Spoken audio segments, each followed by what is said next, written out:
Another very important point to take into consideration and to reflect upon during the month of Ramadan, and ideally prior to the month of Ramadan, is the intention.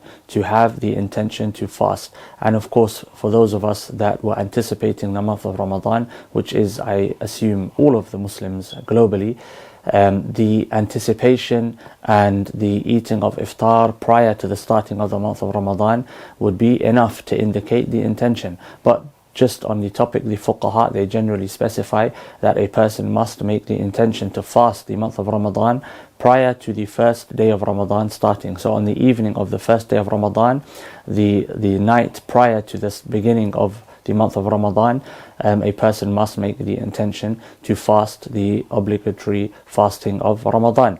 Another point to take into consideration during the month of Ramadan: who am I fasting for? It's important to remember that I'm fasting for Allah subhanahu wa ta'ala, and the intention will have an impact on the action, and not only to fast with the tongue from food, or the stomach from food, the private parts from intimacy, etc., but to fast from everything which is not beloved or not allowed in the framework of Islam, beloved by Allah, etc. So the intention is a very important part of fasting, and it needs to be done prior to the starting of the month of Ramadan.